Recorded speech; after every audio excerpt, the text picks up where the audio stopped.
I know you're tired. I know you're hurting. And I wish I could say something that was classy and inspirational. You can do it! But that just wouldn't be our style. Welcome to Project Reclamation, where you rebuild, re-energize, and reclaim your life.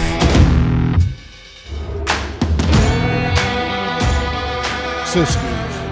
Yeah, bro. You're not feeling too great today? No, I'm not. But the one thing that I absolutely do hate, and I will never partake in, is male whining. Male whining. Is that like whining like through the mail? No. I wish. It was like one of those talking cards that you open up after so far. It's like wah.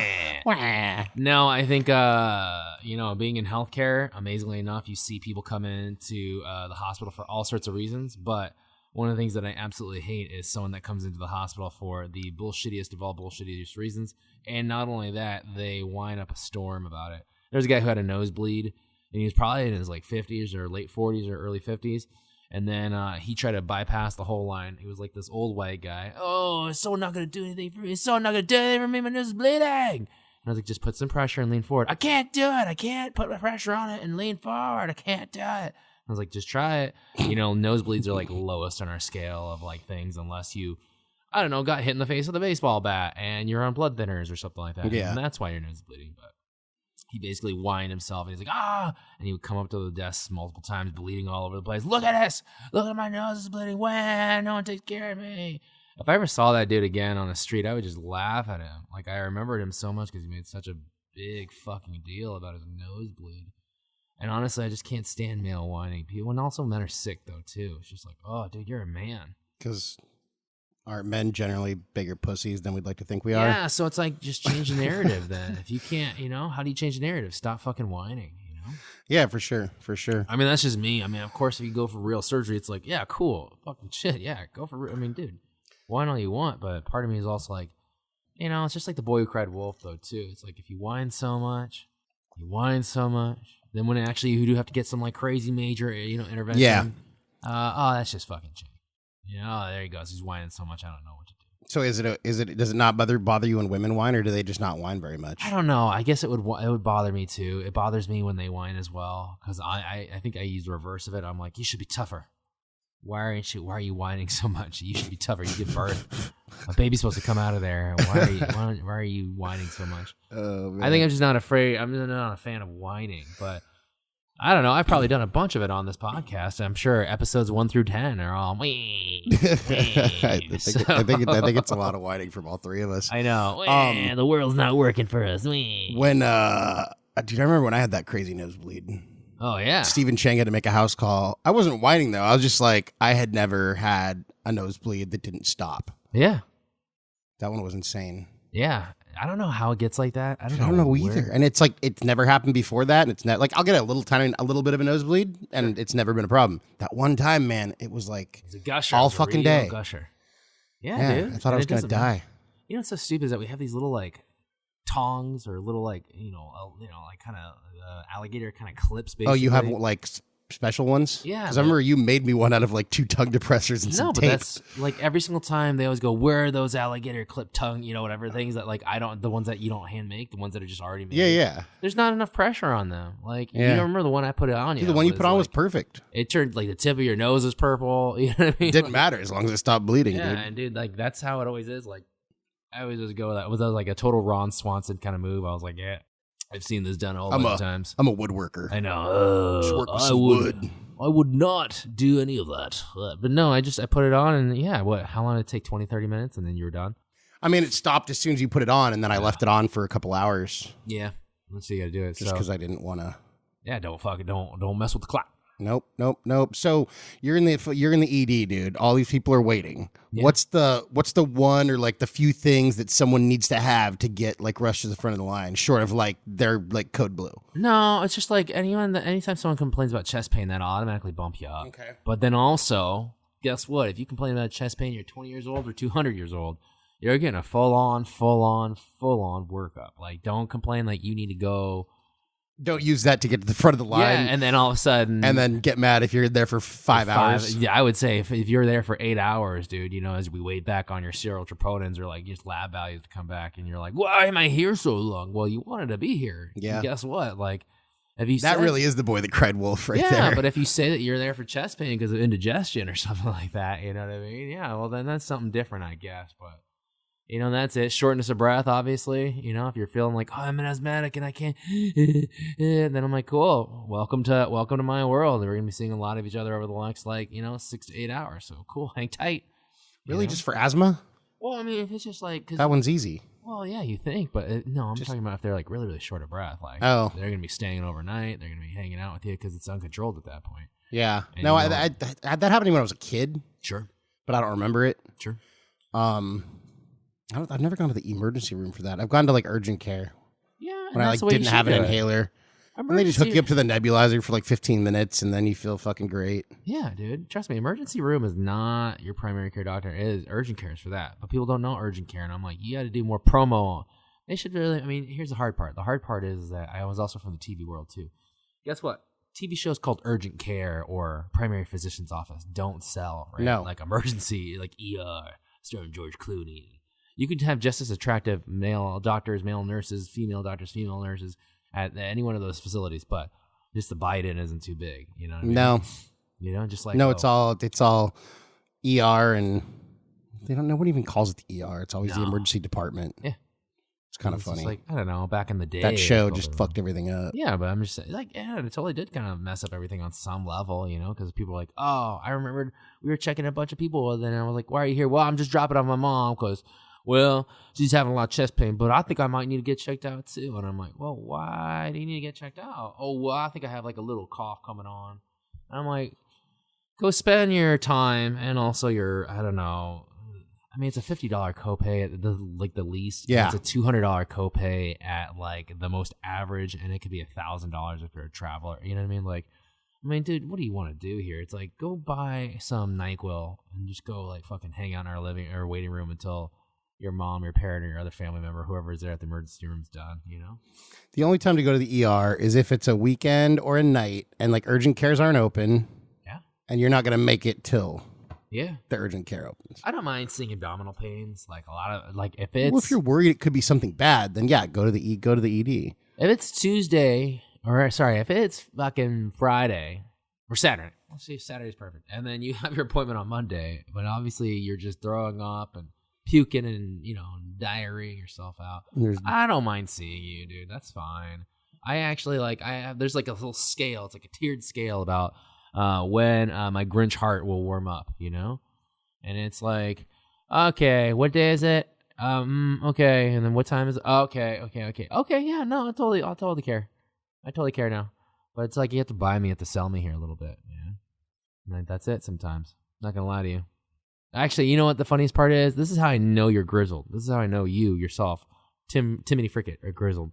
I remembered you had gotten robbed at gunpoint in Oceanside or something like that, dude. Yep. And this is how I know you don't whine or complain. You had gotten robbed by gunpoint. You were pulled over in your company car and 3 dudes. I don't even know. They could be surfers. I don't even know. They pulled up to you. They flashed you what seemed to be maybe a gun or a pellet gun. I don't know. But a gun is a gun. A weapon's a weapon. You know what I mean? 3 dudes on one guy. It doesn't even matter. And then you came home and I was like, hey, what's up, bro? What's going on, man? What are we doing, man? You're like, I don't know. I don't know what to think. I don't know what to do. I was like, what do you mean? Let's go hang out or something like that. You're like, dude, I don't even want to say it. I'm kind of embarrassed. And I was like, what happened, man? He's like, I think I was robbed at gunpoint by 3 guys. I was like, wait, what? Dude, this is how grizzled you are. This is how much you don't whine. I was like, dude, what did they take? They took a few $100 cash. They took my wallet. I was like, did they hit you? Did they assault you? What did they do, man? And you're like, no, they didn't do that. But I think you also might have been in shock or PTSD or something like that, dude. Because you were just I was pissed. Yeah, you were pissed, but you just seemed not into it. You know what I mean? And I was like, okay, crap. And then I was like, do you want to call the cops? No, I don't want to do that. So I just didn't know. And obviously, victims of any kind of crime, kind of go through that a little bit, whether that be a sex crime or just a robbery of some sort, or even just an assail on your property of some sort. I think you wonder too, did I handle that right? I think the whole right? No. Was I a pussy thing? Oh, No. I don't Should I have tried to kung fu them and take away their 3 guns? Because that'd be a smart idea. No, I knew that wasn't the right idea, but you just wonder, like, well, what could I have done I differently? stood up for myself. The biggest thing and the most important thing. That thought, like, it may have crossed my mind, but that I never regretted the way the fact that I didn't fight back, because, like, one guy without a gun, all right, cool, I'm fighting back. Like, one guy with a knife, probably fight back. One guy with a gun, probably not. 3 guys with guns, definitely not. Yeah. Dumb idea. 3 guys, even if they were like 90 pounds each, you know what I mean? Like 85 pounds, soaking wet. That's 3 dudes, man. You're always going to lose that. I don't care if you're Lou Ferrigno back in the day or fucking Dwayne The Rock Johnson now, dude. You're just going to lose it. And I'm not saying that you're not strong. There's, numbers are fucking against you. That means 3. That means 6 fists, 6 kicks, you know what I mean? 6 times the kicks, you know what I mean? So it's like, dude, you're just going to lose it. Yeah, dude. Gonna lose and that if they're battle. Asian like you, then they probably know kung fu. We know a lot of all bets other are stuff. off. Dude. It's all mental degradation, is what we do. We just will embarrass you. So we don't rob you of your cash. Then we rob you of your pride from here on out. You know what I mean? It's kind of the kung fu way.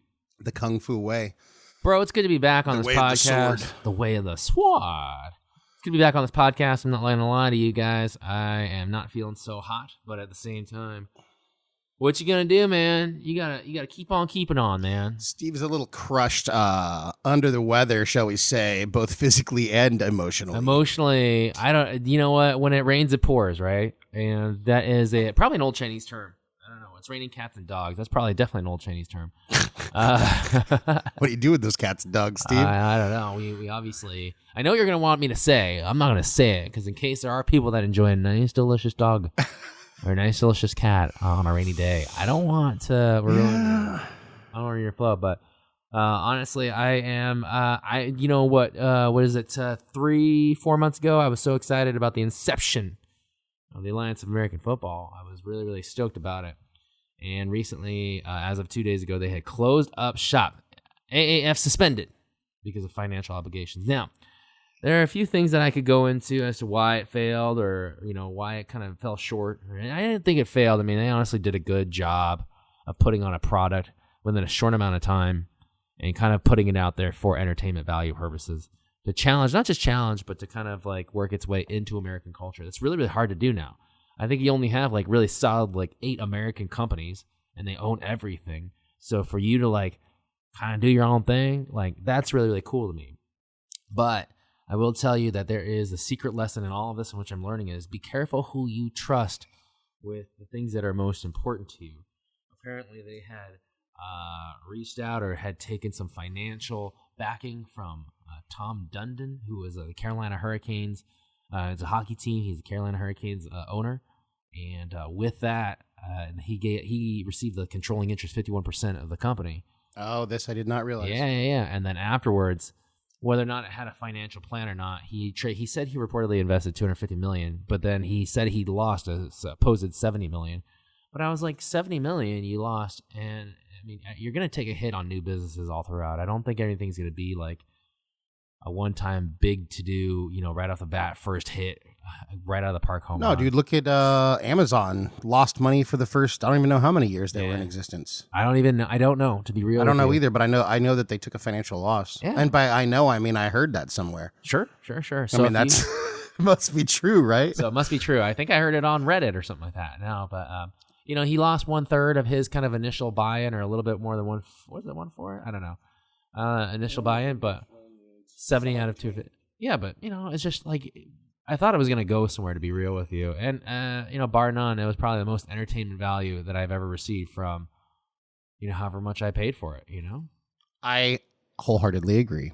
It was amazing. But with all that being said, and as crazy as that is, like, hey, you try something new, and unfortunately for us, the fans who actually really, really appreciate it, really, really liked it, it is no more. So that's it's a little bit of a setback. Yeah, a little bit of a setback, man. I'm going to tell you. Hey, man, I got an idea. Why don't we talk about setbacks today? Oh, yeah.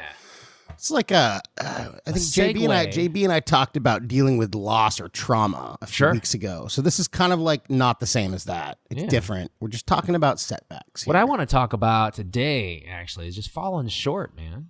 Falling short of expectations And what do you Yes. do to kind of re-steer or kind of connect your setbacks here so they're not necessarily devastating, How do you take harming, or damning? a short fall, a fall short, a setback, recalibrate, To and a turn longer that jump. into some sort of motivation to go at it again?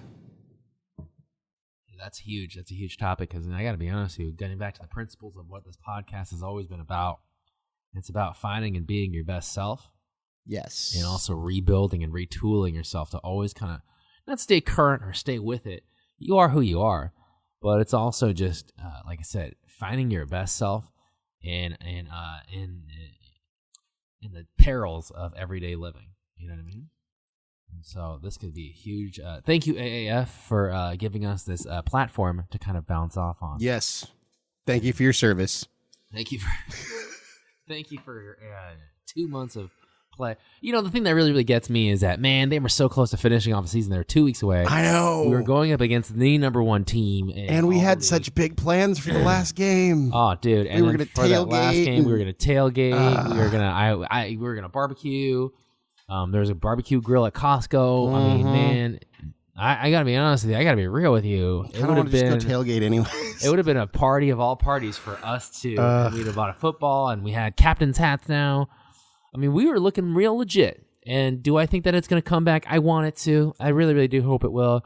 But after such a huge kind of indelible mark on your resume of like, oh, they shut it down, I don't know how many people would trust it again moving forward. That doesn't mean that it's not trustworthy. I'm just saying I don't know how many people will trust it kind of moving forward. But with all that being said, the biggest thing is, once again, be careful who you trust your baby to, you know, your ideas to in your company. Because Ebersol and Bill Polian, they're names of the game. At least Charlie Ebersol is a son of a name of a game. And, I mean, shoots, you know, when you go outside looking for more money and you give controlling interest to somebody else, man, you just kind of gave the keys to your castle away to someone who's going to rob you blind. And do I make him to be the enemy? No, he's a businessman. Everyone's a business. And do you make it, you know, is it a successful venture, you know? But getting back to, kind of falling short of expectations and what you kind of should do or would do or could do. I think one of the largest things that I will tell you is that there is no shame in feeling defeated. There is never any shame in believing that you've been bested by somebody or someone. But the biggest thing is that don't let yourself continually be knocked down and stay down for the count. I don't mind if you actually get called on a 10-second kind of call. That's fine. But get back up off the canvas at some given point and, you know, reevaluate your things and get back up and keep trying, you know. One of the people that we always spotlight is Dwayne "The Rock" Johnson. And I will tell you that from my understanding, it was an issue of him falling short of his football career and football dreams. And then he went to go do his wrestling gig. And then even then, I'm sure he'll have many pitfalls of like the local wrestling community circuits. But he had a vision about what he wanted to do, and he wasn't going to let himself get knocked down. And yeah, could he still have been a bouncer or a businessman or just a school teacher and still be successful, even though it fell short of all of his ideas about what it took like to be successful or what it would take to be successful? Absolutely. But that's just the reinvention of himself. But he had a dream about what he wanted to do and what he wanted to be, and he's still doing it. But it's interesting because his original dream was to play in the NFL. And he could have gone on to play in the NFL. He could have gone on to play in the NFL, and he could have won a couple of rings. He could have been a Hall of Famer. Sure. He still wouldn't be as famous as he is today. Dude, no one is as famous as Dwayne "The Rock" Johnson. No. He's an everyone-grossing Hollywood actor. And, you know, and I would bet you even this, and I'm being very serious. I used to work at a movie theater, Camino Real, shout out to you, in the Camino Real Marketplace. But it was during the time when Scorpion King came out, and that was his first movie. Horrible. And it was, if you watch him act there, just like Will Smith, if you watch Will Smith act in his first onslaught of Fresh Prince of Bel-Air, it's quite terrible. Like, it's quite not terrible, but it's really rough around the edges. Yeah. And could you foresee or envision that he would be as great an actor or have as many grossing films as he does now? No, but with your craft and with No, but it's interesting, though, because, you know, he was doing a similar kind of acting in the WWE for E or whatever the hell it's called. And he was pretty good at it. Oh, dude, he was a villain. So it's just different. Maybe it's playing he was playing a role. I mean, he played a role in the WWF, but it's a version of himself. Sure. I think the Scorpion King was the first time he was just playing a totally a character, fabricated character. Yeah, I don't know, bro. It's just as simple as this, right? Like everybody. Oh, the special effects were so bad on that movie. Oh, dude, they were terrible. All those little, I don't even know, the beetle bugs or whatever. Oh, those are creepy. The biggest thing I would say is that, hey, man, you're a musician. You play in your rock and roll garage band, and you kill it. You kill it. You're the best rock and roll band. Every single show you sell at the pizza parlor fucking sells out. But go ahead and put, like, I don't know, go ahead and put that electric guitar in a classical setting, you know what I mean? And you just don't do that well. Yeah, and that's it. That's true. That's and true. Just different paradigms, right? You're never going to be as good as you always think you are, or you should be, but it's in that paradigm which you feel more comfortable in, that you really succeed and excel. And so maybe it was just a matter of, and maybe this is also a matter of it for any listener that's kind of listening out there, is just getting yourself comfortable, with your surroundings and to be your best self so you can actually excel and succeed. And that's exactly probably, I mean, that's to a T or some level about what it takes for me to get, to I don't know, do well in a situation is that, I have to be in an environment and just kind of absorb it all, and then I can really, really flourish. And I think that might have been the same for Dwayne "The Rock" Johnson in the acting role. Yeah, and he seems to, I don't know him personally, but he seems to be a guy who, especially in that kind of, if you watch, a lot of his wrestling stuff, he seems to be someone who really feeds off of the crowd. Oh, yeah. So, when you're filming a movie, there's no crowd. It's just cameras and a bunch of bullshit. So yeah, it's interesting, but no, I totally agree with you. You need to feel and be comfortable with your environment that you're in, depending on what that is. God damn it, Jax. He's getting into it. Jax is Tim's dog. He's getting into some sweet trash.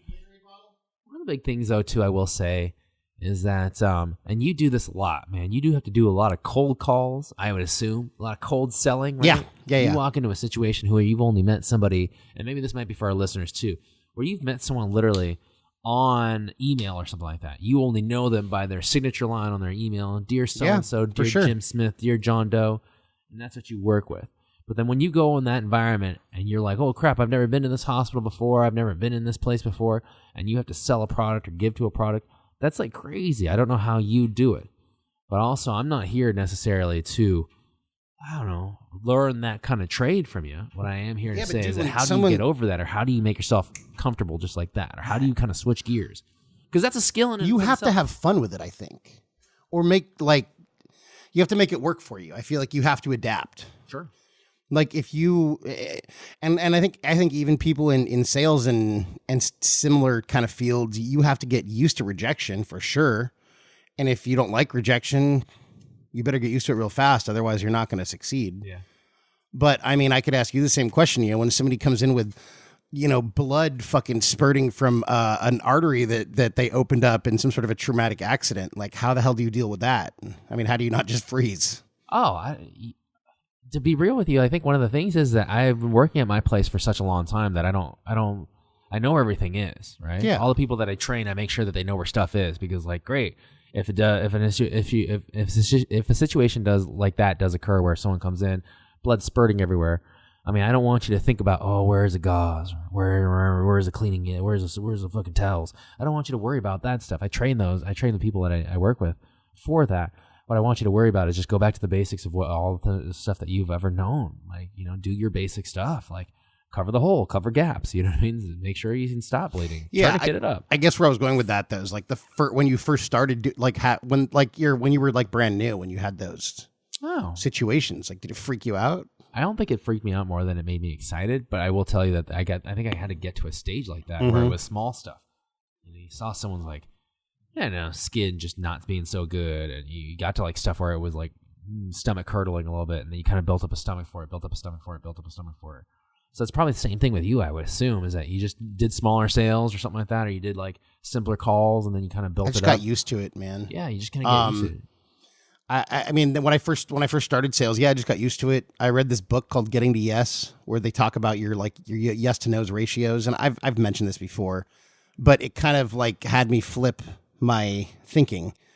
It was like, oh, okay, so if I know that I need to know that I'm going to get told no a hell of a lot more than I'm going to get told yes. Sure. But if I know that on average I get told yes once for every 40 times I get told no, then you start to kind of like get excited. You're like, oh, sweet, I've had 20 no's in a row. In the next 20 more, I should get a yes. That's kind of a cool thing, right? But now, and I don't know that. I mean, I think I have a certain amount of charisma. I'm fairly pleasant to talk to, I feel like. But I feel like now, I mean, it's a matter of the first time I meet somebody, especially like, or if I'm just, cold calling a clinic or an office or something, my point is to just be pleasant. Yeah. Make them smile, make them laugh, make them feel important in a genuine way. And I feel like if you treat people well, then you'll get better results. Now, let me ask you, because we are talking a little bit about falling short, right? Yes. Or the shortfalls. Yes. Of life and your daily kind of tasks. So obviously, you with the 40 rejections to your one yes, and you live for that one yes, because that's what kind of pays the bills. Well, that's a really glorified version of it, but yes. Okay, so how do you deal with, or how did you deal with it back then when you got your 20 rejections and were no, and then how do you deal with it now when you still get your maybe less rejections, but you still get the no? How do you deal with that? I think before I used to get down on myself a lot. You took it personally? Oh yeah, for sure. Like, what was wrong? Was it my hair? Was it my? Well, yeah, and then you start to get like PTSD. Like you almost get walk fearful up to of. you pick up a phone or you walk up to a door of a business or a clinic or whatever the hell you're calling on, and like you get scared because you're like, I don't know if I can handle more rejection today. Yeah. But now, I mean, for me, it's kind of like I see everything as kind of a challenge. And, back then I was selling kind of a mundane product. Like now, I mean, I'm selling a good product. It's, top of the line. And I know and I believe that our products help patients.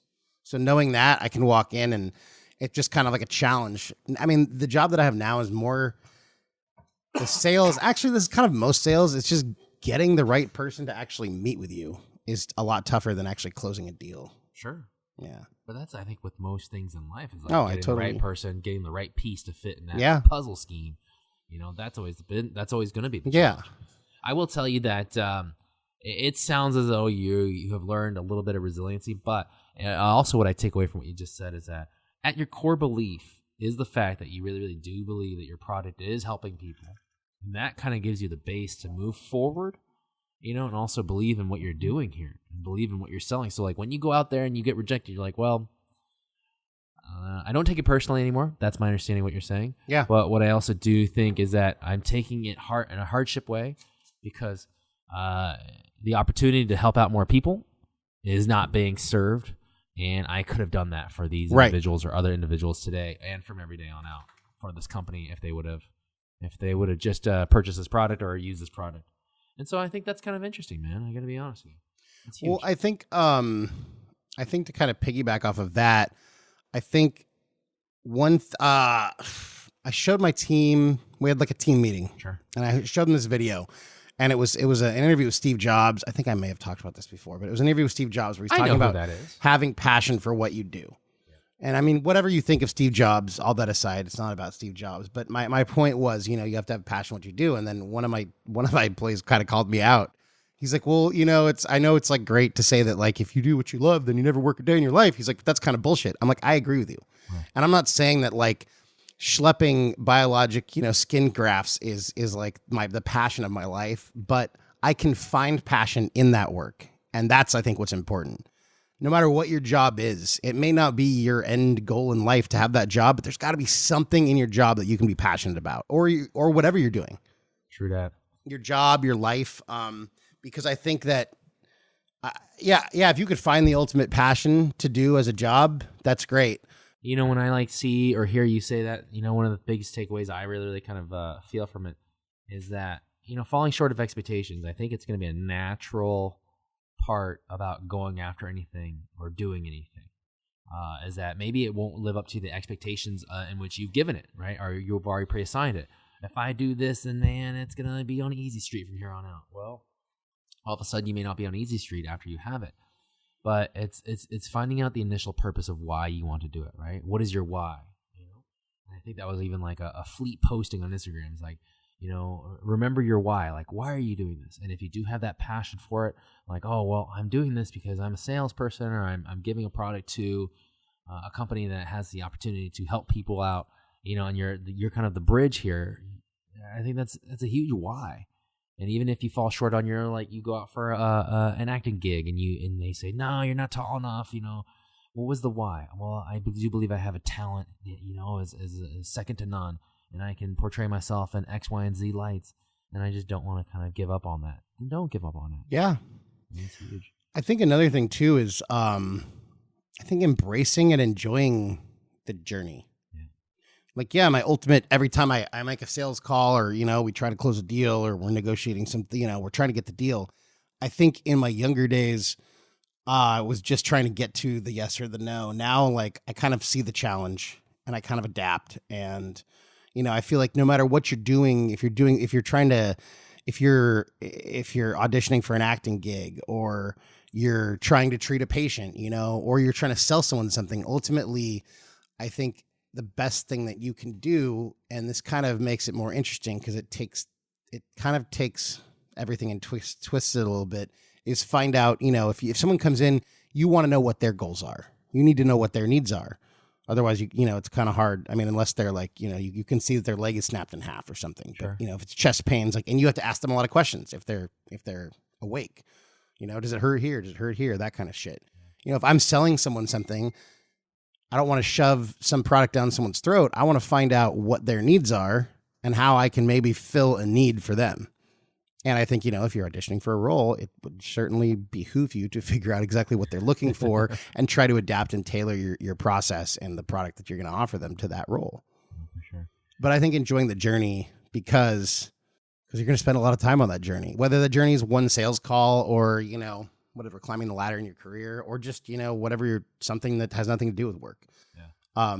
Because then the shortfalls or the small little failures, the setbacks, they won't seem like complete failures because everything you did wasn't just for that one thing. It was all part of a journey. And then hopefully that will allow you to kind of take a step back, sort of reevaluate, adapt, and try again. Yeah, that's the coolest part. Falling short of anything is I think it's inevitable, right? Oh, yeah. I think if you walk into something, don't think that obviously this is going to disappoint me. But if you walk into it saying that my expectations of this may supersede what this actually is, right? It's being a little bit of a realist. Yeah, for sure. But it's also having like a realist kind of heart or an in-touch, a down-to-earth kind of heart about things. And if you go into relationships thinking like, oh, is this the one? Is she going to be the one? You may be very, very disappointed 2 hours into it when she says something that's disappointing, right? Or if you kind of go into a job saying, this is it, this is the job I need, I'm just going to put all my dreams in line, and this is what's going to feed my family and get my mom, pay my mom's rent on time too, and this is going to get me my fancy, flashy car. You may be hard-pressed, and if you're not hard-pressed by then assuming that, and you get that job and it's amazing, then the taxes alone, well, you'll be disappointed with it somehow because they'll just tax the shit out of you on that kind of money. So either which way, it's being down to earth and knowing that honestly and truly, truly, truly, my mind, I don't think there are very, very few things in this world that will really, really turn things around. Like winning the lottery, sure, absolutely. The right person, whether that be friend or family or something more, can turn things around, absolutely. But I don't, it's having more of a realistic perspective on things and not getting so gassed when it doesn't work out the way you want it to. When, we've talked about happiness before, don't put your happiness on the other side of some goal. Yeah. You allow yourself to be happy throughout the journey. Yeah. Because if you're always chasing goals and not allowing yourself to be happy until you get to those goals, you're never going to be happy. Sure. There was a thing that I obviously know a little bit as a healthcare provider, but sometimes it's so very, very sad. There are people that go through, and this is like an issue that's maybe dear to your heart though too, is that they certainly have like gastric issues, right? They're overweight by chance. Or they're, obese on some level where it's no longer healthy or conducive to their own lifestyle. And so they do get like some kind of intervention, whether it be gastric bypass or gastric banding or something like that. And then when they come out of it, like their whole theory is, well, once I get this procedure, I'm going to be better. I'm going to be fixed, right? My life is going to be so much better. I'm going to be able to travel and walk and run and do all that stuff. But what they realize is that the hardships that they had before don't necessarily stop or don't just disappear or vanish or go away. And I think that you can obviously speak to this better than I can. But they're still there. But it's learning how to adapt and kind of live with the new body or lifestyle in which you have to kind of that you're with now after an intervention like that.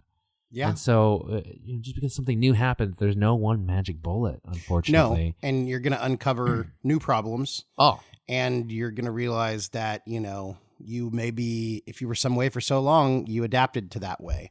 So maybe you use that as a crutch for certain things. Sure. And now you don't have that crutch anymore. So there's a lot of changes that come with something like that. But I think the word that I've used a bunch and you just used it was adapt. And I think you have to be able to adapt. Because what do they say? Like the definition of insanity is trying to do the same thing over and over and over again the same way and expecting different results. yeah. Yeah. So, you got to be able to adapt. If something's not working, then that tells you that way didn't work. So what can you do differently to make it work, And I've always been a fan of revisiting things too. And I will tell you this, is that it doesn't work.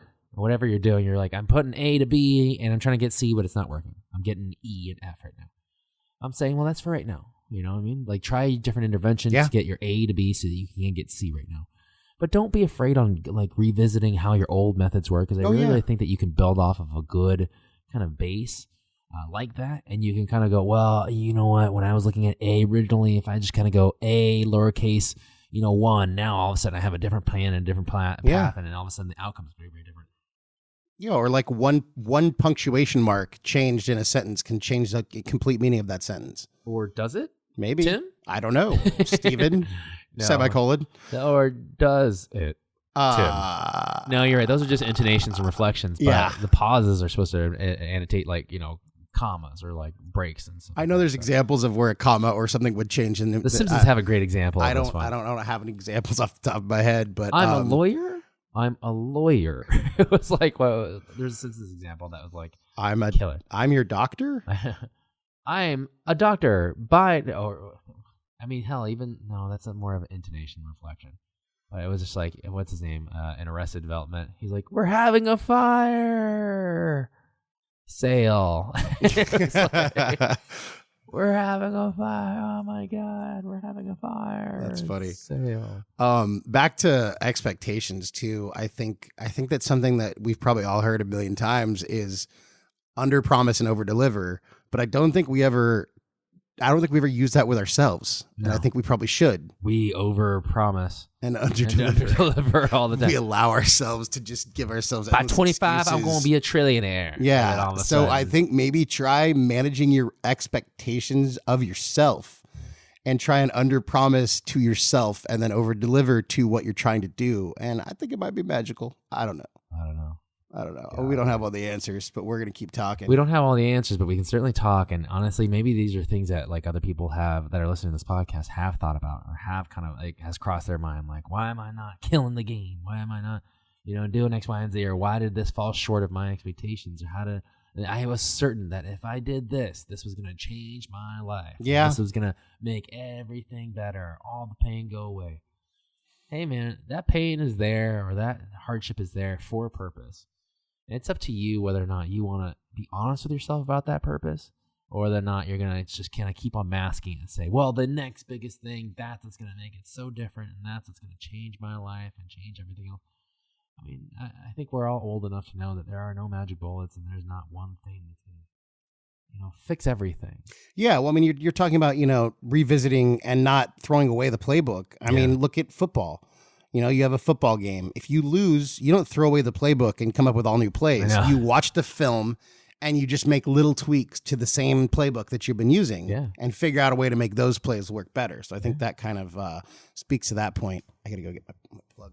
I will say that if you decide or if you've had issues recently or not so recently, but just in any time in your life, and you've had times or issues where, I don't know, things have fallen short or things have not come up towards your expectations, like this league closing down has really, really kind of made me sad on some level because I really, really wanted it, but I didn't want it just for me. Like, oh, it's successful for Steven. Oh, yay. I wanted it for the city of San Diego. When I look at things and I realize that like when sports, to me, I look at not sports not as just a game, like, oh, okay, cool. It's New York versus LA or a big city versus that big city. I look at it as like a social ground where people honestly who believe in a city, who love their city, who have faith in where they live and know that it's a really, really cool place. When their teams are doing well, that's a reflection of the pulse of the city. And that's a reflection of the people that are in it. Now, of course, teams can still do poorly, and the pulse of a city can still be very, very good. New York is an amazing place, and the Knicks are terrible. The Knicks are very, very much terrible. But with that being said, it's just honestly like I wanted this thing to be so successful, not just for you and me to hang out and like have a good time on the weekends, but I wanted the whole city to be a buzz again. And nothing is more devastating than when a big league team or a big pro team leaves the city. Ask people in St. Louis or Atlanta when they lost the Thrashers, or Winnipeg when they lost the Jets initially, but now they have the Jets back. I just can't imagine it. I honestly just can't imagine it. I could never imagine how devastating it would be. And then I thought maybe the Fleet coming back in, boy, that's gonna fix everything. And I succumbed to my own kind of mental insecurities, or even my well wishes against it. Okay, so then scrap your expectations about it making everything better, and tell me how it did make something better. Well, one, I will tell you that. Let's reframe perspectives here. One, I will tell you that what I understood about that league was it's a league of second chances, and it was an opportunity always for a second chance, and that wasn't something that necessarily I bought into initially, because I was always like, yeah, pro football, yeah. But taking it back, I was like, wow, you know what? If the base of it is just like the core of your belief, Tim, was to give people a healthier lifestyle, or at least getting them healthier from where they originally were to a better place. If the thing was to provide a lot of these men and women an opportunity for a job, for a steady paycheck, and for a second chance, that's huge, man. Yeah, that's the overarching goal here of something that's bigger than the NFL or any other pro sports league, in my humble opinion. And it's just hey, these people have families too. These people have lives. They have dreams that maybe go beyond the gridiron. So how can we, even though our pay is not billions and billions and trillions and gazillions of dollars, how can we still give them an opportunity, a platform to kind of reposition realign their dreams here? But for me as an individual, as a fan, it gave me at least a little bit of a belief back in pro sports, even just for that little bit, because it was fun again. It wasn't like the NFL where after week 6 the New York Jets are out of it and we knew it, and it was just terrible watching the rest of the 10 weeks, Oh, how was football? I don't watch it anymore. The Jets are terrible. They're 3-13. It's just terrible. It allowed me to kind of rethink things and like at least reposition it in my mind to say, hey, sports is fun again. They can be fun on a simple level. And the people that were there, I promise you, all loved football for football's sake. They didn't want to be there just to like fucking hang out and be in the know.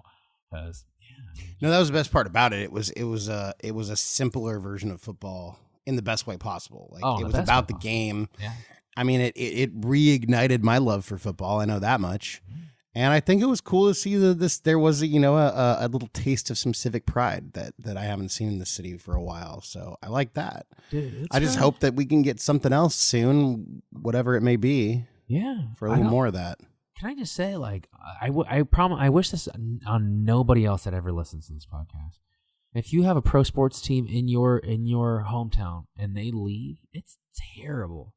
Like the amount of civic pride that goes with it, and the amount of like broken hearts, and like I don't know, it's a very, very fleeting feeling. Like if your team is very, very, if they're terrible. Did you say a fleeting feeling? Oh no!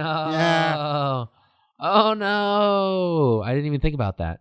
But if your team is terrible, like I lived in Washington D.C. for a long time, and the Washington football team there, they were horrible, but for generations of people and families, they loved them, right?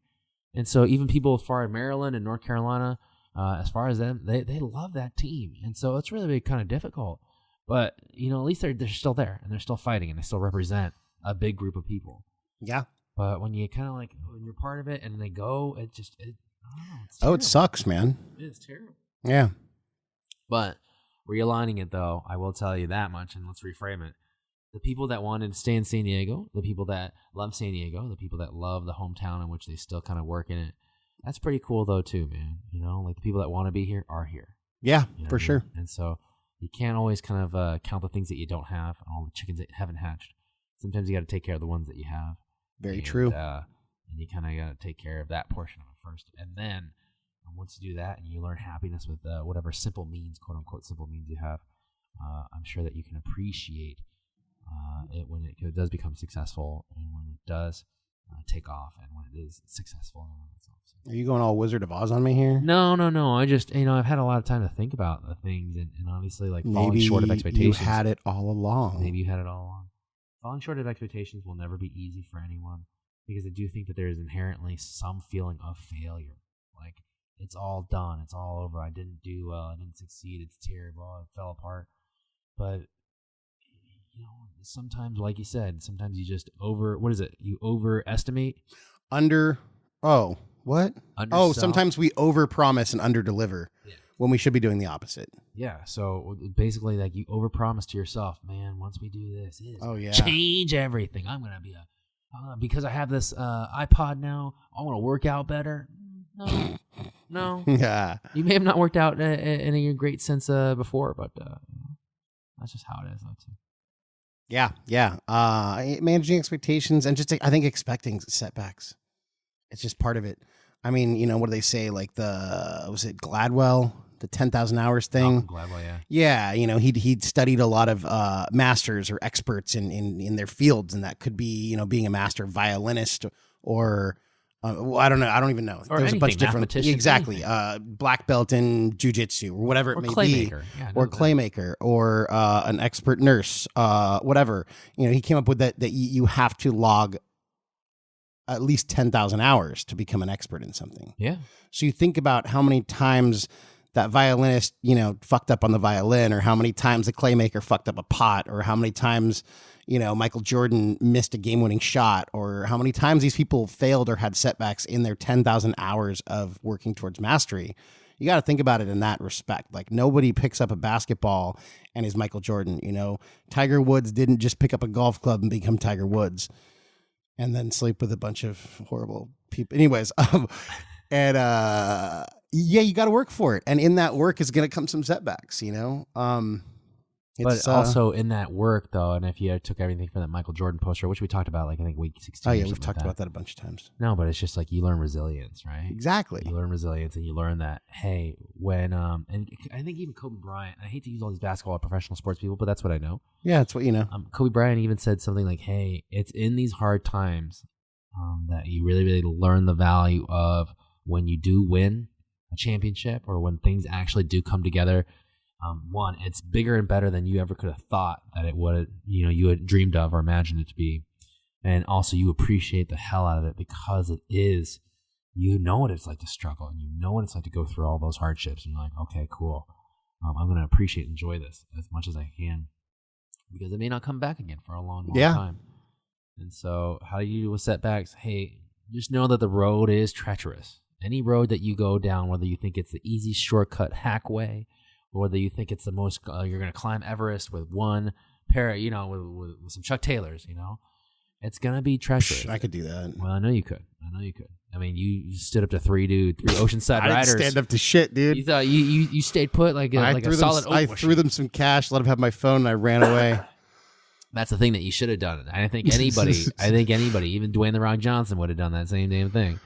But just know that there are going to be setbacks, but know that you will prevail if you kind of keep the course, or if at least and if you're willing to adjust, and you're willing to reinvent, and you're willing to partake of new ideas along the way. I promise you that, just setbacks, or step offs, or falling short, or shortfalls.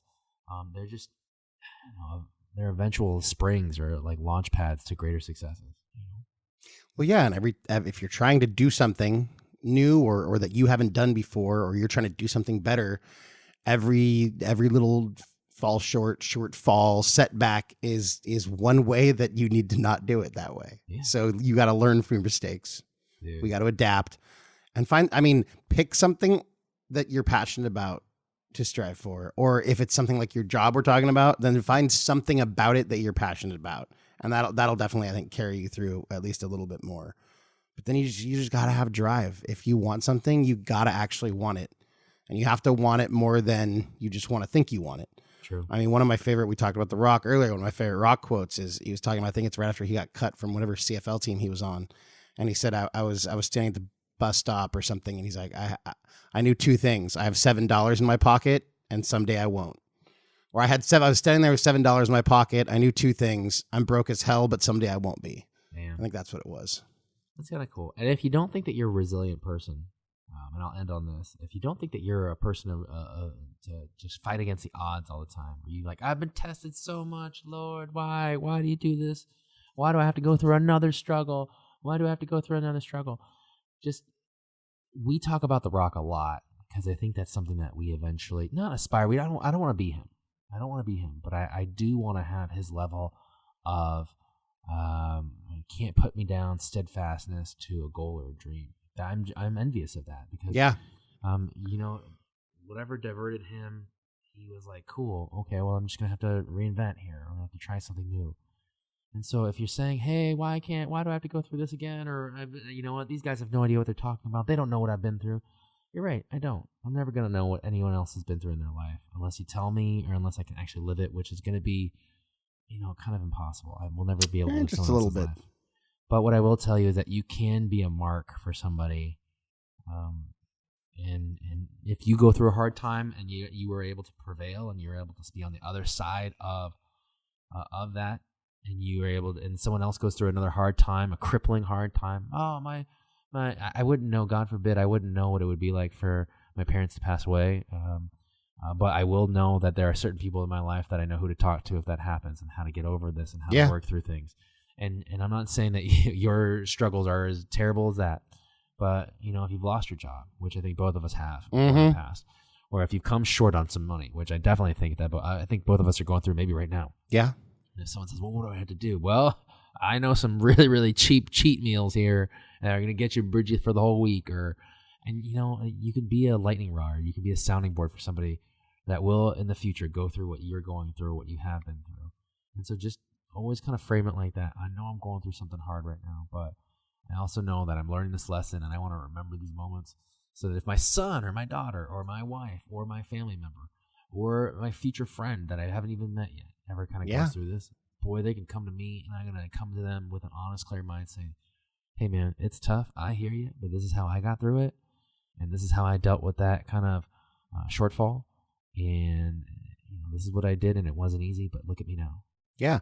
Well, and I think also, I mean, if it's a shortfall and it's getting you down, I think there's a lot of ways to pick yourself up. You got to talk about it with someone, go work out.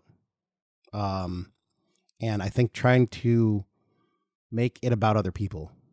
It goes for a lot of things we've talked about today. I think I kind of went sort of like that. When you're treating a patient, you got to make it about them.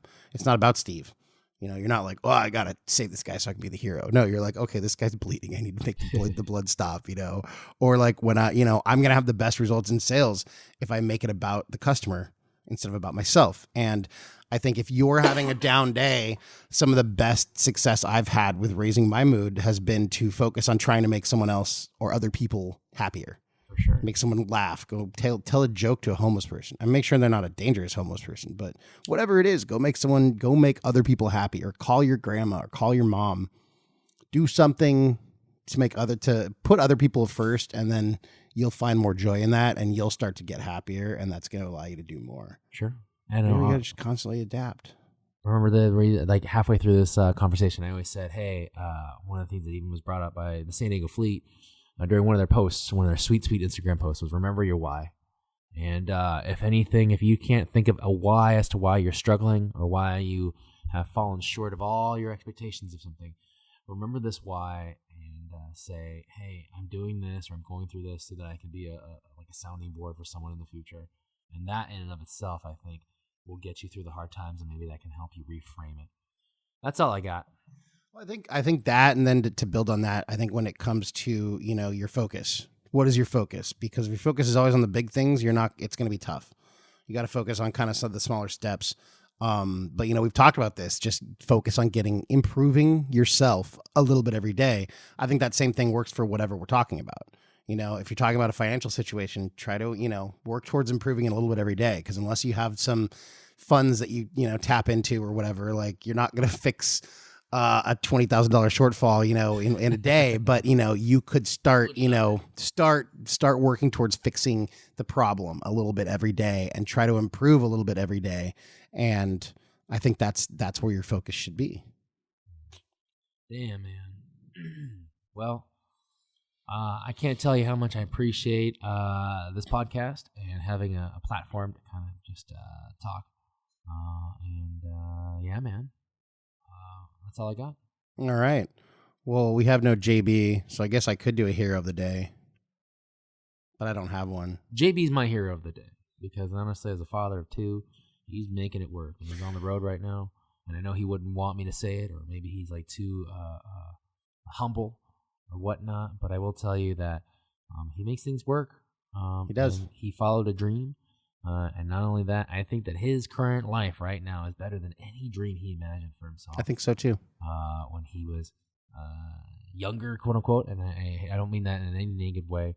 He has two beautiful, healthy, happy children, and he's got a beautiful wife that honestly, would probably stand up to 3 Oceanside Riders, dude. You know, yeah, she probably at a gas would. station shootout. She would probably be like, okay, which one of you's dying first? You Yeah, know we what get I to mean? see them in like 3 weeks. Nice.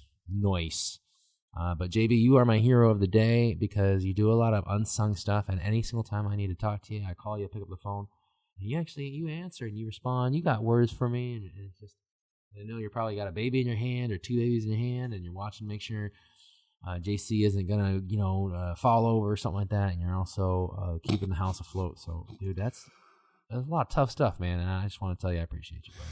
So, JB, you're our hero of the day. Jables McVables. There you go. A.K.A. Bob Floss.